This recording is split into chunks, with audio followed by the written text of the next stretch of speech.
Beleza!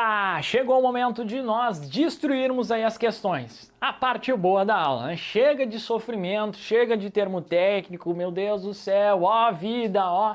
Não, vamos para as questões. Claro que algumas questões, elas vão te mostrar uma verdade nua e crua, que é o quê? Cara, exigências mais específicas, né? Infelizmente. Mas nada assim do outro mundo, né? Algo que com o que nós estudamos aí no nosso livro eletrônico, no PDFzinho lá bonitinho, os principais pontos, lembrando que eu extraí 127 páginas para 25, então assim, já está totalmente filtrado com tabelinhas, coisa que o pronunciamento lá tá todo, né, de enviesado. Então não leia o negócio lá, pelo amor de Deus, vai no nosso livro eletrônico. E agora a gente vai resolver essas questõezinhas para a gente ver como é que esse negócio funciona aí mais na prática. E aí vai ficar bem mais claro alguns pontos, vocês vão ver.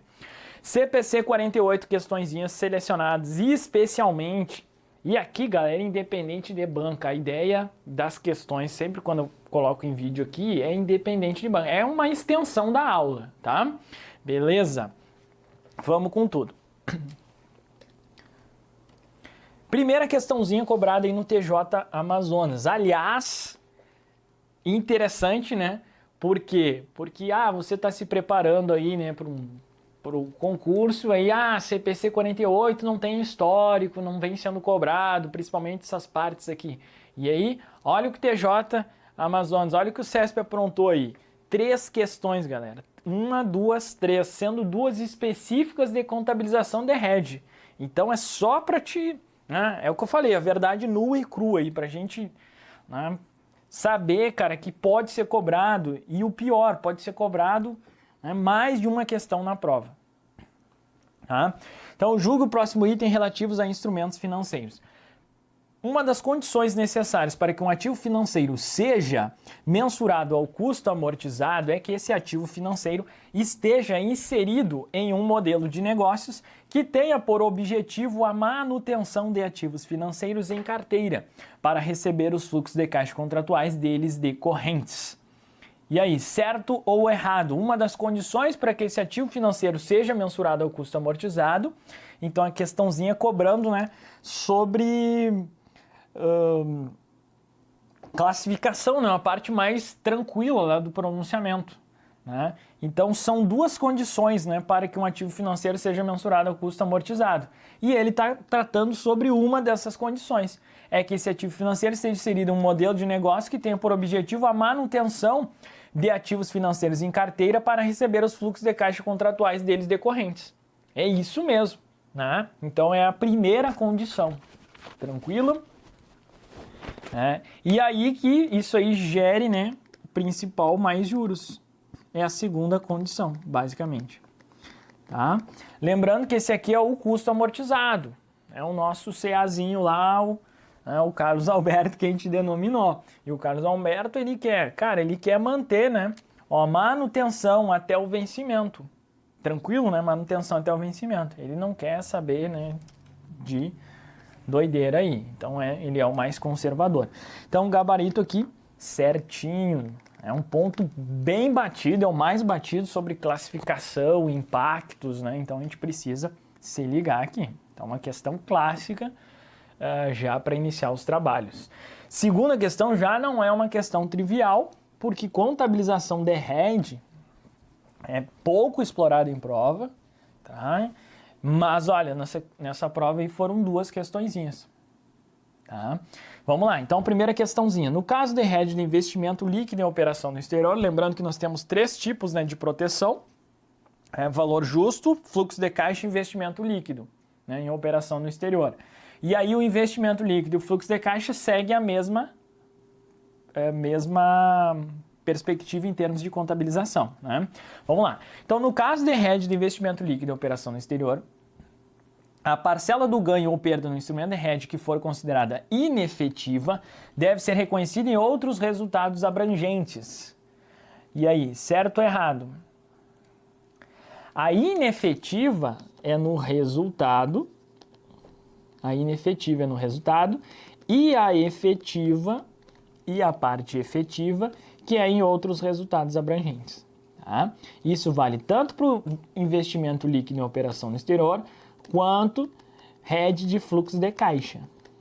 Então, falou em hedge de fluxo de caixa, falou em hedge de investimento líquido em operação no exterior, inefetivo vai para o resultado. Tá? Raciocine lá inefetivo com perda. Cara, é coisa ruim, perda, cara, perda, despesa, resultado.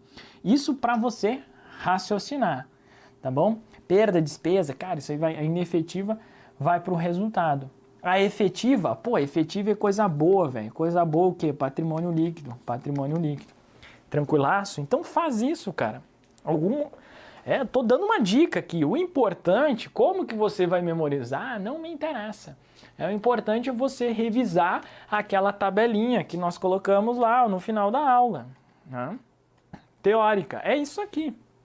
Né? Veja que ele cobrou investimento líquido e eles devem ser contabilizados da mesma forma que os de fluxo de caixa. A efetiva, né?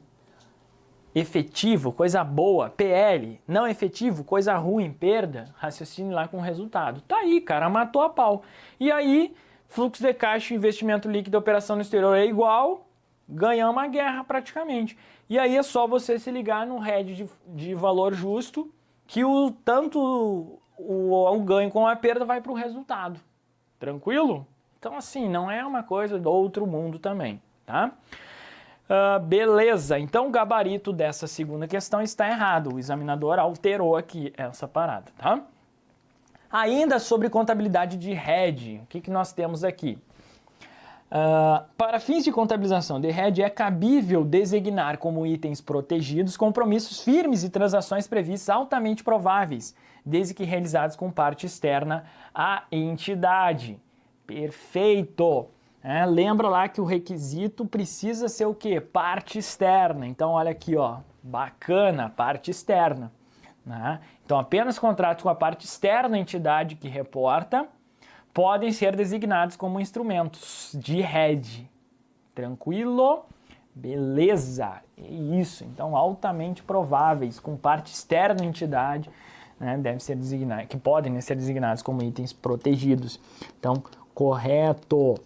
Vejo, noções básicas, pessoal. Falou em contabilidade de hedge, é saber noções básicas. Não precisa lá ir naquela tranqueira toda do CPC 48. Com o que a gente viu ali em 3, 4 slides, é aquilo, velho. É o que você precisa levar para a prova. Fugiu disso aí, cara, foge totalmente de uma razoabilidade e aí é um custo-benefício. A gente tem que estar sempre com esse custo-benefício aí. Fechou? Esse é o tipo de questão que você acerta aí, cara, pô, você já começa a se destacar no terreno, tá? STM, CESP 2018. A respeito da avaliação de itens patrimoniais diversos, julgue o item subsequente. Instrumentos financeiros que tiverem sofrido ao longo do tempo aumentos significativos em seus riscos de crédito deverão ter seus valores ajustados por provisão para risco de crédito, em substituição ao requisito de redução ao valor recuperável.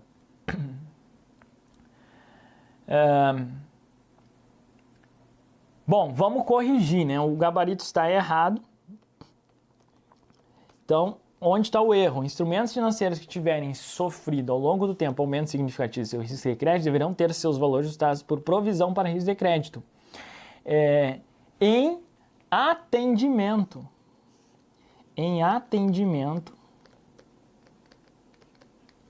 ao requisito de redução ao valor recuperável. Tranquilo? Tá? Então, instrumentos financeiros que tiverem sofrido ao longo do tempo aumento significativo de seus riscos de crédito deverão ter seus valores ajustados por provisão para risco de crédito. Em atendimento ao requisito.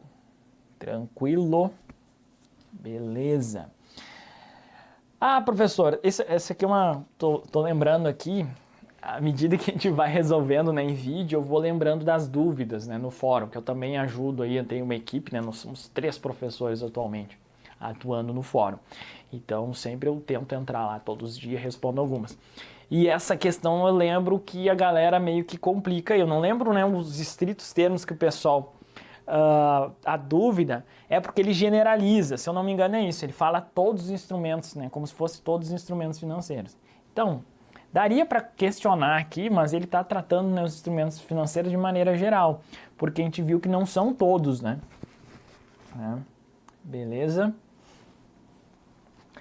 Por quê? Porque é somente essa parada de risco de crédito aqui, redução a valor recuperável, é somente para o quê? Para ativo financeiro mensurado ao custo amortizado e o VJORA. Lembra lá que eu falei, ó, o Juninho tá fora da parada, né? Então o Juninho tá fora. E aqui ele meio que generalizou. Então a gente poderia discutir? Poderia. Eu acho que é isso que o pessoal, pelo que eu lembro aqui, a dúvida lá do fórum. Tá? Porque ele generalizou, então a gente poderia discutir? Sim. Tá? Mas geralmente, cara, é isso. Tem que ter esse feeling também. Questão complicada, cara. Tá? Questão chata. Mas, enfim, é isso que apareceu na prova e é em atendimento, não é em substituição. Tá? Lembra lá que se aplica essa questão de recuperabilidade, risco de crédito, ao custo amortizado e o valor justo por meio de outros resultados abrangentes, e o valor justo por meio do resultado está fora. Tranquilo. Sabendo isso já ajuda pra caramba. Com relação aos CPCs, julgue o item a seguir.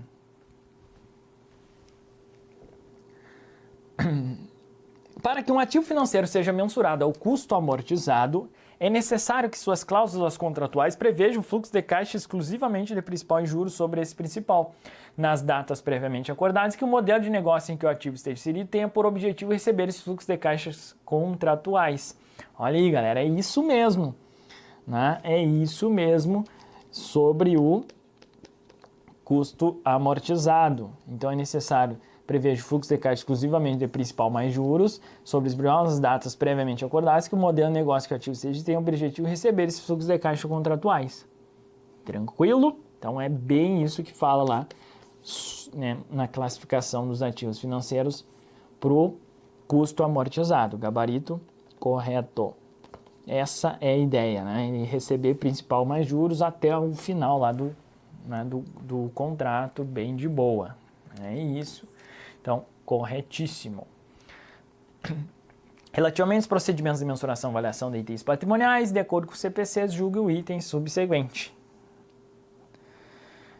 Analisada a situação concreta, aqui só um detalhe, um gancho, né? Já que a gente leu a parte introdutória da questão, às vezes, pessoal, aparece lá no edital, pô, não cita CPC, né? E aí aparece lá assim, ó, mensuração e avaliação de ativos e passivos. Aqui ele colocou de itens patrimoniais. Cara, quando o edital põe mensuração e avaliação, né, de itens patrimoniais, de ativos e passivos, pode ser cobrado praticamente qualquer CPC. Tá? Aí lá na prova, às vezes mesmo não citando, aparece assim na prova. De acordo com os CPCs. Né? Já vi, cara, aluno. Aí o aluno fala o seguinte: ah, professor, mas o CPC não está citado. Criatura de Deus. Procedimentos de mensuração e avaliação, deixou aberto. Aonde que estão os procedimentos de mensuração e avaliação? Na lei e nos pronunciamentos. Então pode cobrar? Pode. Aí o cara fica brigando, velho, com o planejamento do curso. Mas tá tudo certo, é só para um gancho aqui. Para ilustrar. Acredita, cara, no professor. Os caras não acreditam, velho, e ficam brigando lá com o planejamento do curso. Analisada a situação concreta, o reconhecimento da perda de valor recuperável de um instrumento financeiro poderá se dar por meio de uma abordagem prospectiva. Analisado o reconhecimento de perda de valor recuperável de um instrumento financeiro se dá por meio de uma abordagem prospectiva, ponderado o significativo incremento no risco de crédito, ou por meio de uma abordagem simplificada baseada na perda esperada.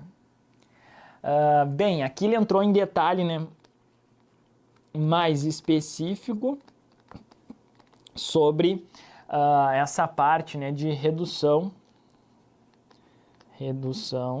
ao valor recuperável. Tranquilo? Bem, então qual é o objetivo? Vamos aproveitar, né, que a gente dá uma complementada no que a gente abordou em vídeo. Lá no PDF, isso aí está literalmente transcrito, né? Então, um detalhe mais específico, redução ao valor recuperável. Qual é o objetivo, né, dos requisitos de redução ao valor recuperável? Cara, é reconhecimento de perdas, né? Redução é reconhecimento de perdas. Mas nesse caso aqui é perdas de crédito. Perdas de crédito esperadas, né, para os instrumentos financeiros. Perdas de crédito esperadas para os instrumentos financeiros. Perdas de crédito esperadas para os instrumentos financeiros. Tá? Por quê? Porque houve um aumento significativo, né, vamos colocar aqui, em decorrência, só a letra não está melhor, né? Em decorrência de aumento do risco de crédito. Risco de crédito.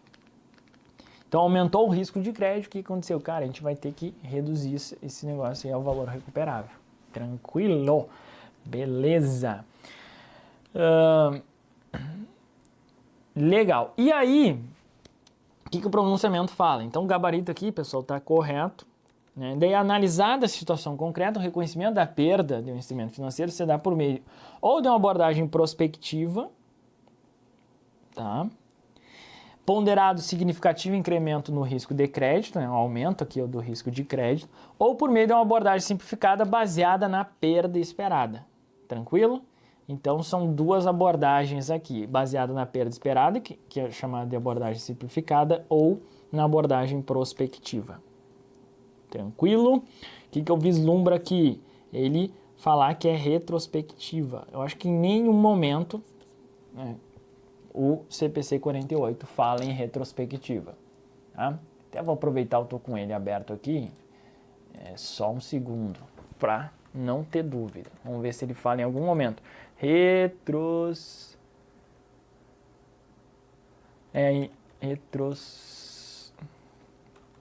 Retrospectiva. Tem algumas paradas, mas são bem específicos. Transição, mas... Deixa eu ver aqui, se for impraticável. Tem uns detalhes lá, mas a gente nem vai entrar nesse mérito, tá? Nessa parte aqui de redução ao valor recuperável, que é um ponto bacana de ser cobrado, tanto é que foi cobrado aqui, é prospectiva ou baseado na perda esperada, tá bom? Beleza? Então, corretíssimo aí, um detalhe específico, né? E é sacana, né, a questãozinha. Vamos lá, questão de prova FCC Sabesp 2018. A FCC, ela tem um modelo, né, padrão de exigência. Cara, ela adora esse tipo de exigência aqui. E é bem de boa pra gente, é bem de boa, tá? É interessante, inclusive, né, pra gente entender um pouco mais a sistemática. Então, ela coloca essa máscara aí, né, de exigência, e aí ela muda, às vezes, o que ela pede, né? Claro que ela vai mudar as informações, mas é um padrão, né, que ela utiliza aí nas suas provas. Então, as características das aplicações financeiras realizadas por uma empresa no dia 1/12 de 2016 são apresentadas na tabela a seguir. Valor aplicado, 600 mil, valor aplicado, 800 mil, 1 milhão. Então, ele te dá o valor aplicado, a data de vencimento, mensuração definida pela empresa, a taxa de juros e o valor justo. Tá? Então, o valor que foi aplicado, a data de vencimento, a mensuração, né? Então a classificação, qual a taxa de juros, justamente para a gente calcular, né, a curva do papel aí, e o valor justo, para a gente calcular o quê? A variação ao valor justo quando aplicável. Olha que interessante.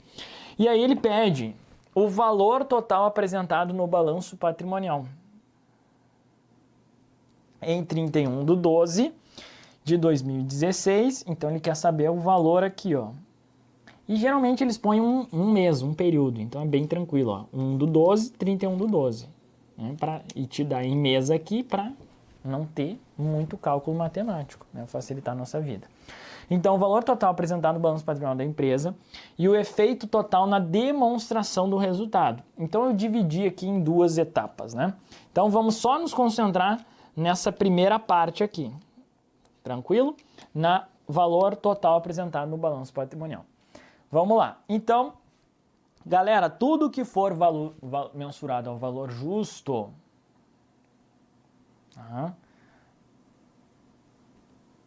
já tá de boa lá, ó, valor justo. Bem tranquilo, né? Valor justo, tá?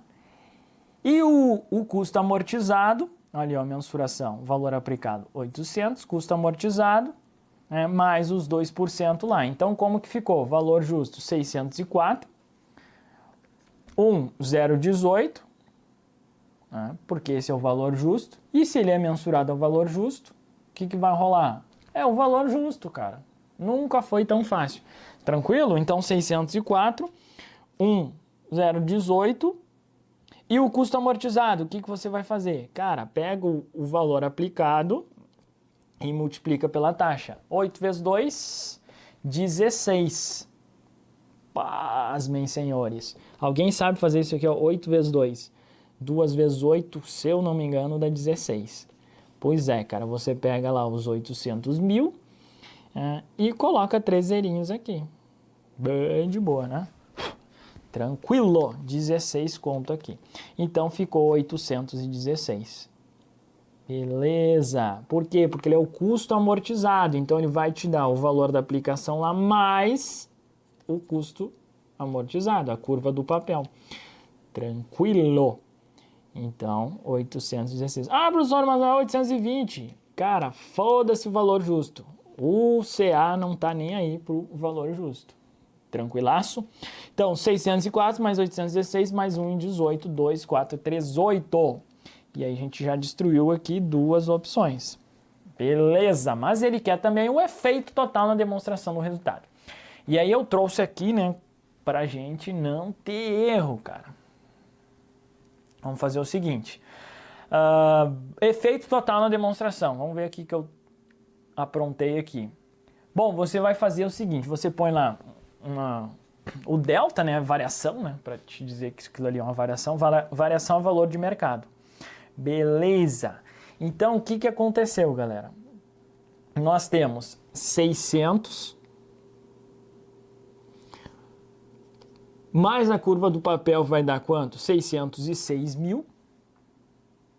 Não é mesmo? É isso ou não é? Tá acompanhando? 600, 1% dá quanto? 6 mil. Tranquilo? Então, deixa eu ver se eu coloquei aqui mais embaixo.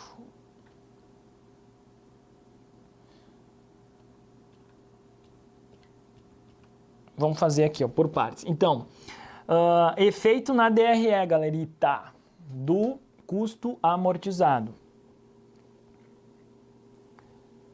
Vamos fazer primeiro do custo amortizado. Não, vamos por ordem aqui, né? Vamos para outros resultados abrangentes. Então, eu tinha 600 pratas. 1% ao mês dá quanto? 6 mil. Né? Então, vamos fazer aqui, ó, 6 mil. Legal? Isso o que? Vai para o resultado. Né? Um efeito positivo no resultado. Receita. Né? Algo positivo lá no resultado. Tranquilo. O que mais, galerinha? Então, esse é o valor justo por meio de outros resultados abrangentes. Tranquilaço. Vamos agora para o custo amortizado. A gente já viu aqui que deu quanto? 16 pratas. Né? Aqui, ó. Vezes 16 conto. Isso aqui vai para o resultado. Tá? Como receita também. Um efeito positivo no resultado. Simbora! Rendimento, 1 milhão, 1,5, vai te dar quanto? 15 mil. Positivo também, receita, sem maiores problemas. Beleza, então já identifiquei todas as receitas decorrentes aqui da curva do papel. Todos têm esse fluxo de caixa. Tranquilaço? Só que os que são a valor justo, nós temos lá o VJ, que é no PL. Então, olha aqui, ó, 606, né? Só que o valor justo é 604. Então, essa diferença vai para onde? Vai para ajuste de avaliação patrimonial. Nesse caso, esse ajuste é devedor. Por quê? Porque é um ajuste ruim.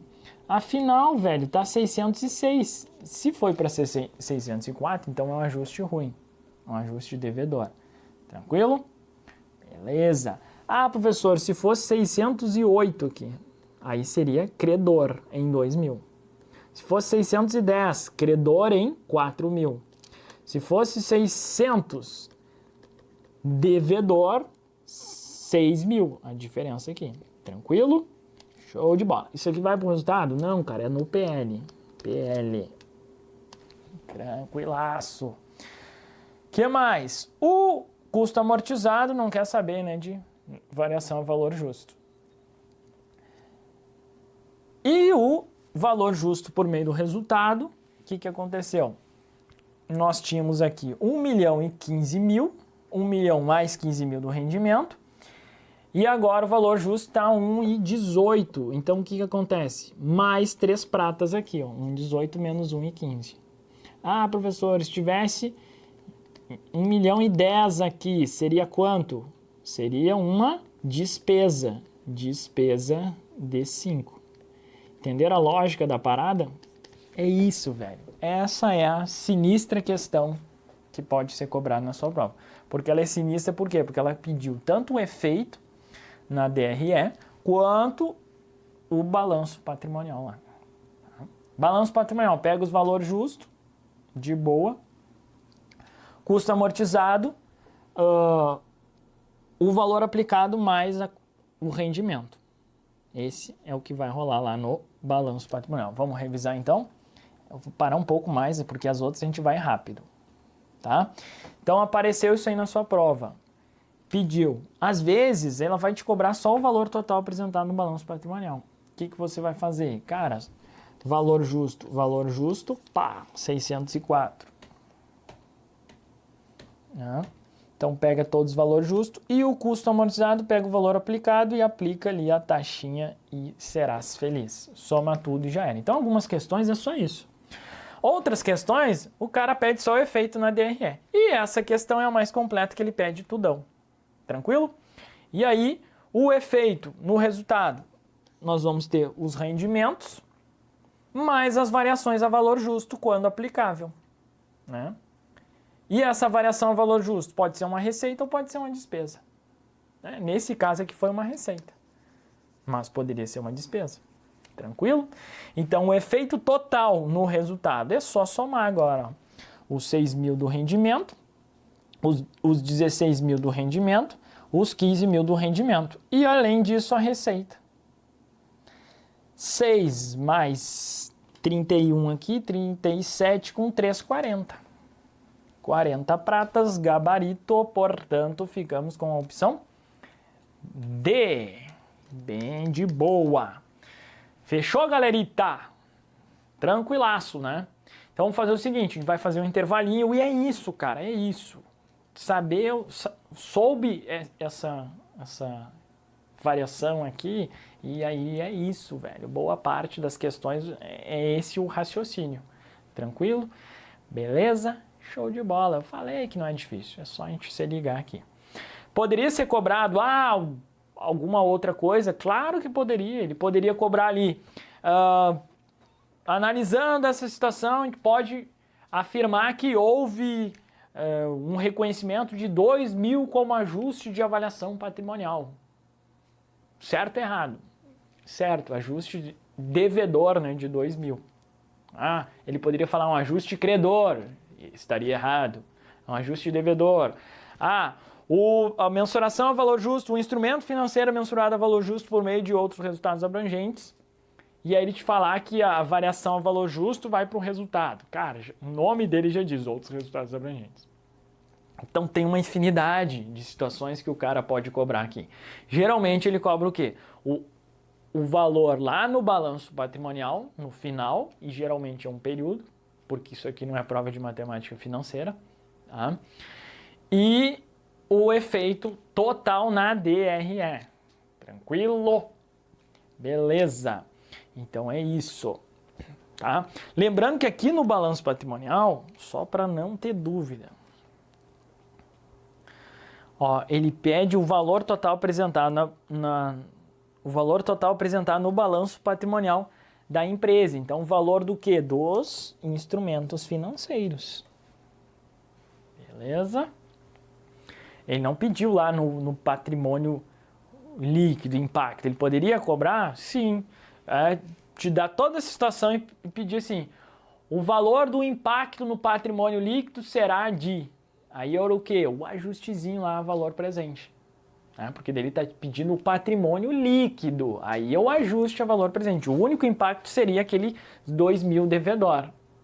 Agora, quando ele pede o valor total apresentado no balanço patrimonial, o valor apresentado dos ativos financeiros ali. Aplicações financeiras foi o termo que ele utilizou. Bacana?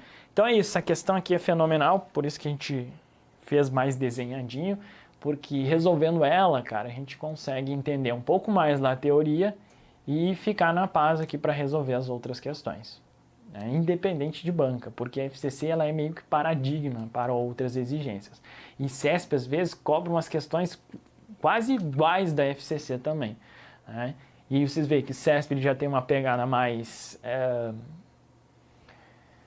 textual ali, né?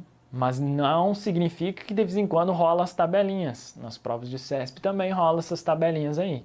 E aí rolou a tabelinha, a gente vai ser feliz. Do jeito que aparecer, cara, dá para ser feliz. Tá? Beleza? Então é isso aí, na sequência a gente resolve mais algumas questõezinhas. Valeu!